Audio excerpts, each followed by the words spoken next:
तुम्हें भूल जाना मुमकिन नहीं, तुम याद ना आओ ऐसा कोई दिन નહીં. ભારતનું નામ વિશ્વ ફલક પર રોશન કરનારની ભારતે જ નહીં પરંતુ સમગ્ર વિશ્વે શ્રી રતન ટાટાના રૂપમાં એક વારસો ગુમાવ્યો છે.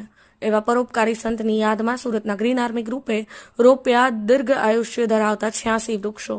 અત્રે ઉલ્લેખનીય બાબત એ છે કે આદરણીય પદ્મભૂષણ ભારત રત્ન ટાટા સન્સના માનદ ચેરમેન શ્રી રતન નવલ ટાટાનું 86 વર્ષની જેફ વયે મુંબઈની બીચ કેનેડી હોસ્પિટલમાં 10મી ઓક્ટોબરે સારવાર દરમિયાન અવસાન થયું હતું.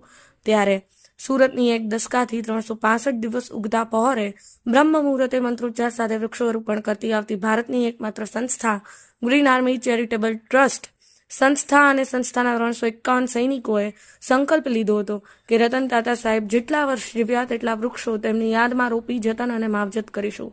રતન ટાટા પ્રામાણિકતા, નેતૃત્વ અને પરોપકારના પ્રકાશ સ્તંભ હતા, જેમણે વ્યવસાય અને તેનાથી આગળના જગત પર આમિક છાપ છોડી છે અને ભારતની મહામારીના મુશ્કેલ સમયમાં જન સુખાકારી અર્થે સહાય કરવા જેમણે મોટા મને અને ઉદાર દિલે પોતાની સંપત્તિ ખુલ્લી મૂકીને બે હાથે અર્પણ કરતા હતા.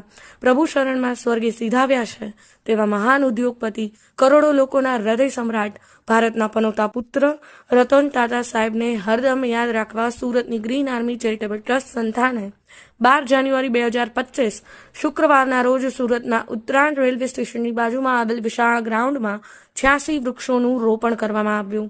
ભારતમાંના સપૂત ભારતીય ઉદ્યોગ જગતનો સુપર પાવર, અગ્રણી ઉદ્યોગપતિ, ભારત રત્ન માનનીય રતન ટાટાના રાષ્ટ્ર લેવલના સારા કાર્યોની સુવાસ સદાય સૌના હૃદયમાં હર હંમેશા તાજી રહે તેવા હેતુથી રાષ્ટ્ર હિતેચ્છુ વ્યક્તિત્વની યાદગીરીને વૃક્ષદેવમાં કંડારીને યાદાંજલિ, પુષ્પાંજલિ, શ્રદ્ધાંજલિ અર્પણ કરવામાં આવી હતી.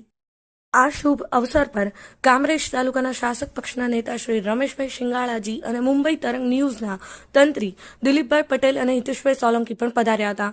દોસ્તો, ગ્રીન આર્મીની સેવાકીય પ્રવૃત્તિમાં રાષ્ટ્રીય ભાવના સાથેનું આ ઉદાહરણ પ્રથમ નથી, પરંતુ આવા રાષ્ટ્રીય સેવામાં જેમણે જીવન પર્યંત સેવા બજાવી છે તેવા ભારતની આન બાન શાન અને ગૌરવ ત્રણેય પાંખના વડા CDS જનરલ બિપિન રાવત સાહેબની યાદમાં તારીખ 26/12/2021ના રોજ 521 વૃક્ષારોપણ કરીને ભાવથી શ્રદ્ધાંજલિ અર્પણ કરી હતી. જો કોઈ પણ ઉંમરની વિદ્યાર્થી, યુવાન, બિઝનેસમેન કે નિવૃત્ત વ્યક્તિ સંસ્થા સાથે જોડાવા ઈચ્છતી હોય તો ગ્રીન આર્મી ગ્રુપ આવકારે છે. સૌનો સાથ, સૌનો વિકાસ કરતા રહીએ અને અનોખા પ્રયાસ. Bureau report, Patan news 24, Patan.